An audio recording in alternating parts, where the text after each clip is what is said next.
The What is Communism video by TestTube seems very intriguing to me on a few fronts, because it seems to me that they do have some kind of sensitivity that they might be stepping on some politically minded, left-minded people's toes, by saying things like, you could say all these states aren't communist at all, they're just socialist. But to have that sensitivity and then to define communism as exactly what socialism is, and to conflate those two things, it really begs the question if it really is just a blatant piece of propaganda for the status quo. I mean, I guess when you look at any kind of political philosophy through the eyes of current affairs and the current climate of power and everyone's propaganda, every country's propaganda. I mean, Cuba calls itself communist. I mean, presumably it does. I haven't actually read any Cuban governmental things, but I mean, just in terms of political science, I think it's very clear that if you have a state, you can't have communism, because communism is a stateless, kind of. You can have a political entity on a kind of regional level or a communal level. That really makes the most sense. But anything above that is just really quite strange. So I mean, there are very few examples of actual communism. It's very strange that someone can say what is communism and not bring up the famous example of the Paris Commune, which, I mean, perhaps is controversial to say it was fairly successful until it was destroyed by an invading army. So I guess you could say that every time communism looks like it can do something,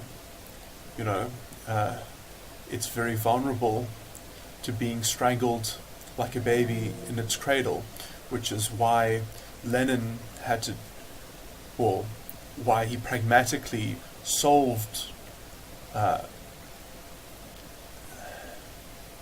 tried to avoid the inherent problem he saw with classical Marxism, which is basically let the state do it for the people. And so you kind of have a indirect communism through the central government and through the central administration of other people coordinating other people's lives, which is, it's not democratic socialism, but that is what socialism means, is that the state is looking after the welfare of all the people, although in practice it never does deliver that.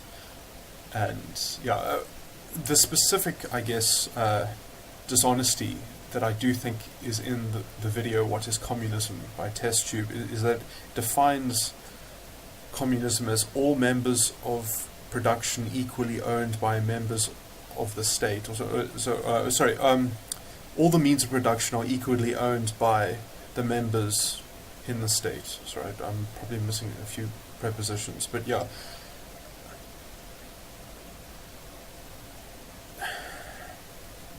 I mean, the means of production obviously is the central kind of concept of what is going on.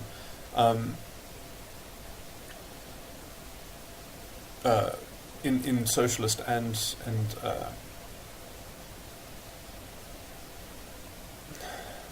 there's so many ancillary issues here that I want to do justice to, because I mean, basically, Marxism says capitalism is great. Like, Marxism says every country needs to be capitalist. It needs to actually have a means of production. You can't have an agrarian, society with just people growing food, and then suddenly they say, well, we want to be communist, because it just doesn't work very well. I mean, then you'll just kind of revert back to some kind of tribal,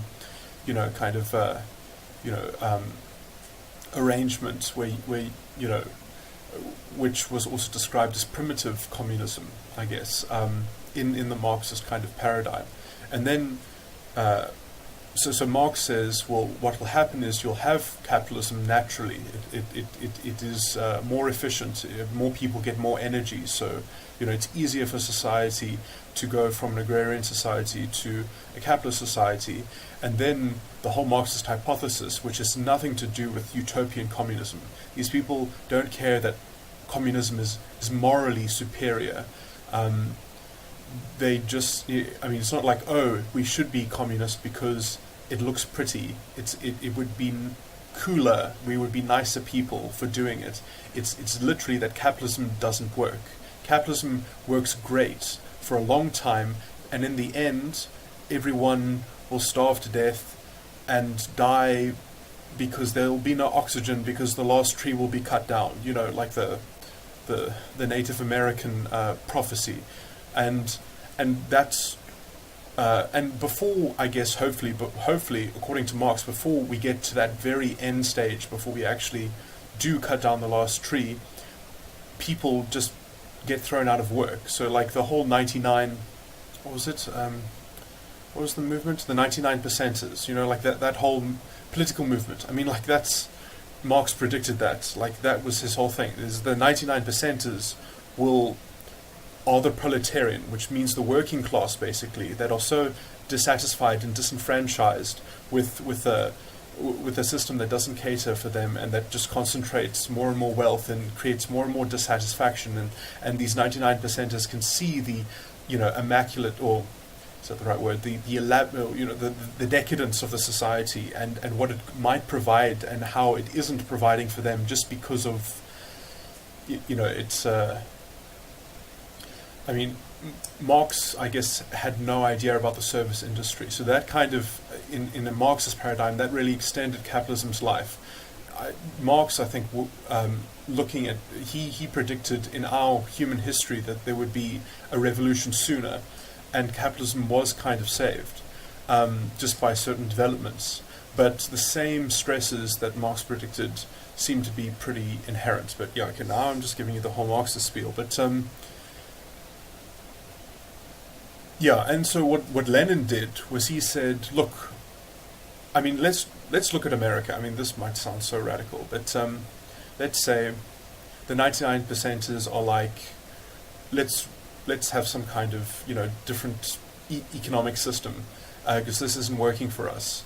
Now, there are all these conspiracy theories, and I'm not going to talk about conspiracy theories, but let's just say, like, rich people don't want to be dethroned. They don't want other people to come and rearrange who owns what. Like, even if they do have some private property, but they just redistribute everything, that would be really inconvenient. So they make sure that they stay in power by making sure the military doesn't let people storm the White House and take over the government or something like that. Who knows what, people just start getting into stadiums and they just say, well, we're the real government, and they just completely start a different kind of voting system, or they have more kind of direct elections, or you can do anything like that over the internet or something like that. But there needs to be, if there is going to be like some kind of power grab, Lenin said there's going to be a resistance to it. Lenin said basically, there'll be so much technology, it'll be so easy to kill people, basically, because the guns, you'll never be able to overpower the government, and they'll fight you for it, and they'll just wipe you out. So he says it's more dangerous to be capitalist. So because we can't guarantee that we'll win the war in the end. We can't guarantee that we can actually that we can overcome the 1%, basically. He's like, no, the 1% will just tell the military to go shoot you in the head. And so you'll have like a 1984, what was it, 1986, like type, Big Brother, they'll be able to never let you win. So instead of having a proper capitalist stage in our history, which Marx says is good for us, because then we can actually develop and actually get technology which will make us happy and wealthy at the end of the day when we do switch to something more egalitarian, just because we have the capacity to generate so much wealth. He says, because we don't know we're going to win that war, let the state be capitalist for us. So, I mean, in Russia, this actually, you see, like, on pure philosophical grounds, Lenin should be castrated, because he was, like, socialism, especially in Russia, well, I guess, maybe it could have gone better if it was put in the right hands of the right dictator, but I mean, basically, it is shitty, it is stupid on so many levels, but in Russia, it did make a bit more sense, because they still had a king, they had a Tsar, and he didn't want to really develop the country, he wasn't doing it properly, so basically, if you are a giant king that lives like a baron with all your serfs around you that just are peasants, he has no incentive to mechanize the country. He has no incentive for factories to be built. And so, because he already is the king. So, yes, maybe he wants Russia to be kind of strong, but, there's no drive for him to make sure that, people are getting into industry. So, Russia is kind of lagging behind a bit, because other countries are they might have kings, but they don't actually have real political power. There's kind of, they've set up, parliaments and things like that. But and you have basically a mercantile class that is running the show generally, and yes, they have inequality, but they're developing and they're creating things and they're investing into exploration and stuff like that. And so that isn't happening in Russia. So they're like, not only do we not have a capitalist stage, but so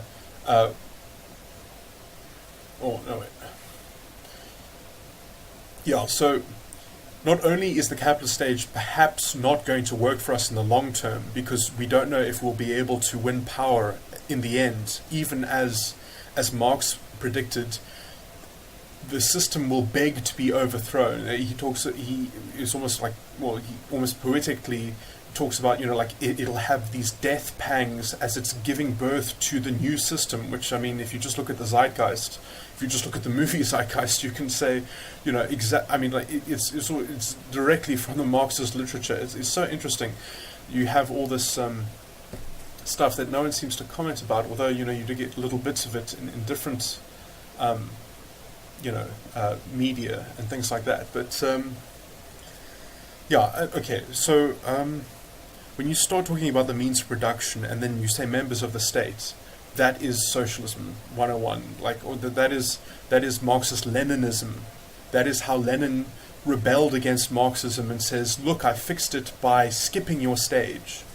So, by skipping capitalism, because you see, they were communists for a long time before Marx. They were called, which Marx called, I guess, utopian communists, or I'm not actually sure what language he used, but it was pretty clear that he thought that these people were stupid. These people were generally religious. They wanted communism because that's what the Lord wanted of us, or something like that. But what made Marx special was he basically said, no, if you look at how history works, and you look at how economics works, it's what naturally happens after capitalism, because capitalism expires. Capitalism doesn't work forever. It works for a good period of time, especially after you've coming out of some kind of agrarian society, but you do need something else, because otherwise literally that's the problem, is you actually do need an alternative to capitalism, because capitalism, it kills jobs over time. It has to. It's exacerbated by, other things that you hear conspiracies about, just the money supply situation and things like that. But, even without globalism, you could say globalism has also extended the life of capitalism. And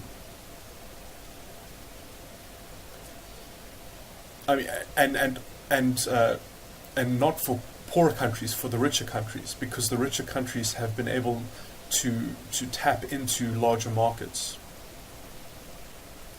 I don't want to get into other topics about I guess, economic imperialism and things like that. But yeah, so to answer the question, what is communism in substitute for this video? I mean, I would simply just say, yeah, I understand that there is a genuine kind of problem with historical examples. I think there are two very good examples. There's one other than the Paris Commune. I can't remember what they were called now, but it started with a B. I think they were in Spain somewhere, which were a lot of little communes that set up after that government was deposed in some place of history, and it was post-Marx, so they had this theory and they did something with it, but that was also all destroyed by an invading army. You see, I guess that's the problem, is that you're very open to national interests, which is why a lot of people, I mean, I guess that's also in the climate that Lenin came up with his adaptation, is that unless you have some kind of global revolution, there's no guarantee that you can protect yourself, basically. And so, let's just all be socialists or have Marxist Leninism run our country until then we can properly switch over to communism, which is, is kind of described as, I mean, I guess, it's interesting because also the whole idea of what is communism was one of the big themes, or at least was, I wouldn't say it was the direct thing, but I mean, like that was what the Russian Civil War was all about, to a large extent. Well, I mean, I guess not talking so much about the White Army and the Red Army, but like the Mensheviks and the Bolsheviks. And I mean, I don't know so much about all the intricacies and details because I'm not very well read, but yeah, I just remember that the people that were defeated in the Civil War were the ones that said power to the Soviets. And you see, like, what Soviet actually means is worker council. So the worker councils, at least in someone's political spectrum, were supposed to run the show. The worker councils were supposed to be the governors. And so it was so basically, if you went to a factory or something like that, or you were in a certain, enterprise, then you would, within that, elect maybe some kind of governing board to make the decisions, and then, those people, along with the governing boards of other people, would maybe form these councils, and they would have some kind of, coordination between themselves, I guess that's perhaps how they envisioned it. But obviously, it's very hard to organize any kind of devolved system of government, because there's no guarantee that you can kind of imagine with central governance. So, I mean, this is the kind of the fear-bred centralization of all power that usually creeps into all political thinking, which,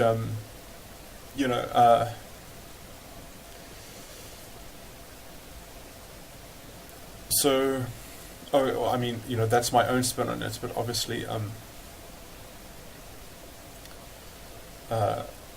yeah, there were other factors going on. I'm sure there are lots of things going on, but these are the sorts of things that I guess need to be looked at in terms of any kind of paradigm thinking. But just trying to think what else.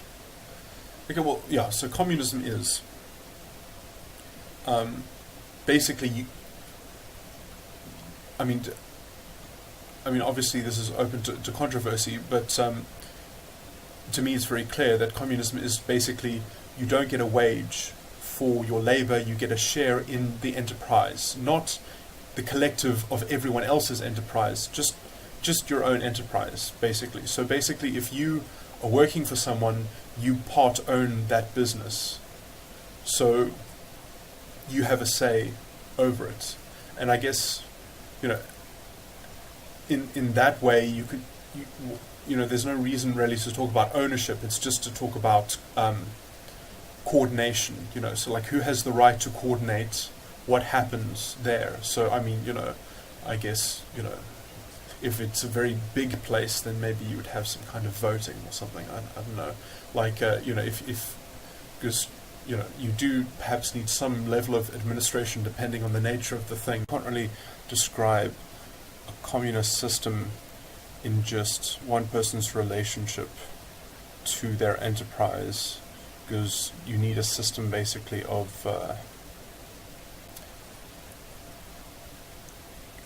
how a community is going to work together, and that has certain issues that have to be one needs to work at what the interface of that would look like, how things are going to be negotiated in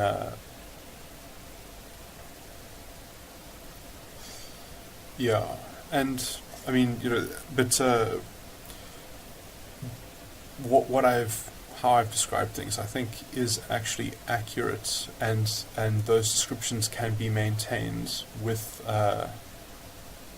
the right sort of framework.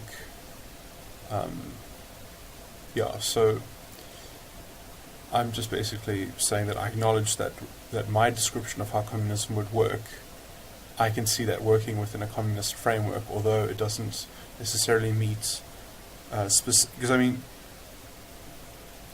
I guess the kind of the philosophy. So I kind of just gave an individual case of how it's interpreted by the individual.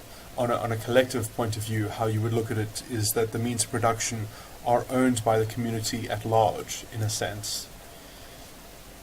And that, I guess maybe does sound like it could be socialist or something like that, but that really just has to do with the the Indians or the Native Americans didn't believe so much in the ownership of land, or maybe I don't know if that was a universal thing, belief among all the different tribes, because I think a lot of them were even wiped out by all the diseases and things that came over. But so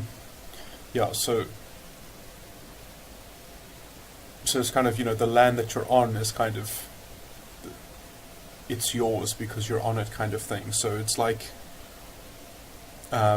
capital is seen, or capital investment, or actual like machinery is directed by those who work on it. So if you work on something, then you get to direct like it, in a sense. Because there's no really, I mean, so in a sense that you see, you can say direct, or you can say money. You see, this is what I didn't want to get into so much, because you see, like, money as it's even defined in money as it's defined legally actually means that you can never destroy money, because money is value, and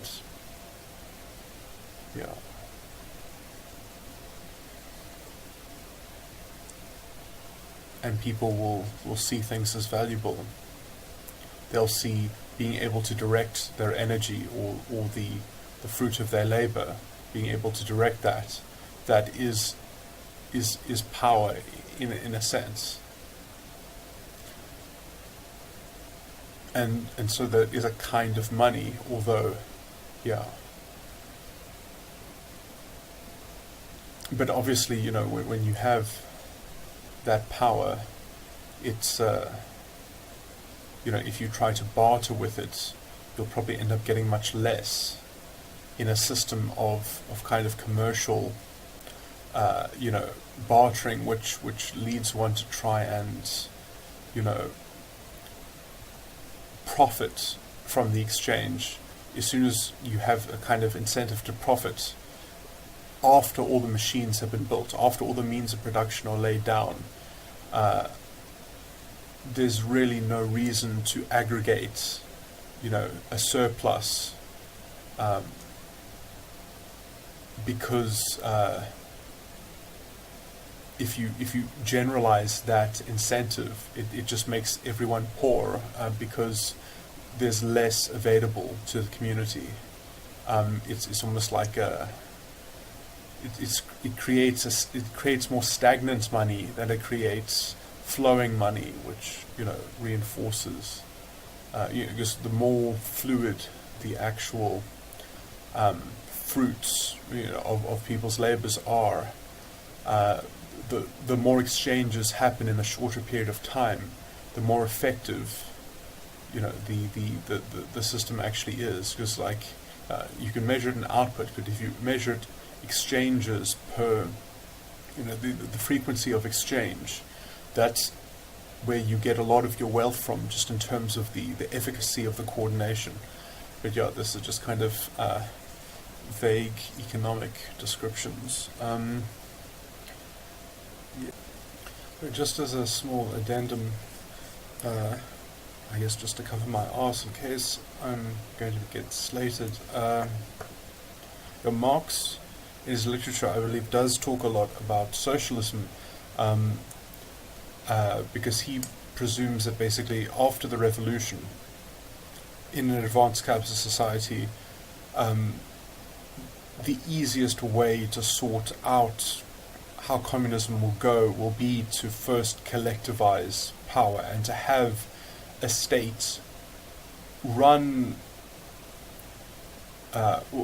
Basically, it's like how are you actually going to get people who think they own factories to believe that they don't own them anymore? And his answer is that, well, you're going to need a military basically to make sure, to police the redistribution of the means of production. So Marx presumes that when there is a revolution, that the working political class, the proletarian, will become just like the old government in terms of its force of power, just it'll use that power for good, basically, and it'll try and kickstart the new regime by making sure that they have the stick, as it were, to make sure that things happen like they should. And, also being in the position that Marx was, he presumed that this might take 5 years, maybe 10 years, maybe 15, 20 years. And, I think, it is important to note that he couldn't really predict the advent of telecommunications, of, the kind of the systems that we could have in place.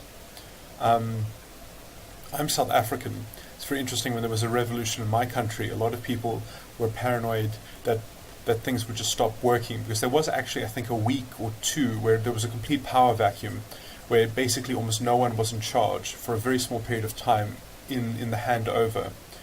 And, people went out and they bought things, like basic supplies, and they thought, the traffic lights would stop working. It's very interesting that basically there was no interruption in any service, even though there was technically, there should have been, in terms of, there was no legal mandate for those services to be delivered. There was like a very small window, and it's very interesting the kind of the spirit that emerges, when there isn't a kind of pervasive, controlling, centralized system that makes things happen. I guess, and the kind of ingenuity that people can invent as basically the brilliance, the invention that comes when stock gap measures, need to come into play. And so, I think, with that being as it is, obviously, I'm just talking, in terms of Marxism, that you could very well argue that that in a more optimistic look at the tools available to humanity, that even if, let's just say, government just dissipated by itself, like literally it made itself disappear, that in its wake the vacuum left, that there couldn't be some kind of obviously maybe in some pockets there could be very disastrous advents of I don't know how to describe it, hegemony, like basically domination, people dominating each other, um, and creating, tyrannical kind of systems. But yeah, I mean, especially with the kind of density of people that exist, I think there's such an unpalpability to, if you, the smaller a place you live in, the more open it is almost to that kind of tyranny. But the bigger the place, it's like, there's a vast incentive for everything to be above board, except if you go fascist, I guess, because that is, yeah, if you live in a very big place with lots of strangers, I guess you can just as well perhaps go onto the dark side and just have a kind of giant wolf tribe, where you just have this kind of, well, this is exactly how the state operated in Russia. People tattling on their own family, on their own friends, kind of like mob rule, and a kind of, some kind of wolf brotherhood, which is well, yeah, I mean, I guess there were elements of that in the totalitarian socialism and the totalitarian national socialism. It's interesting, totalitarianism was supposedly a word invented just to try and equate Stalin and Hitler, just to try and, yeah,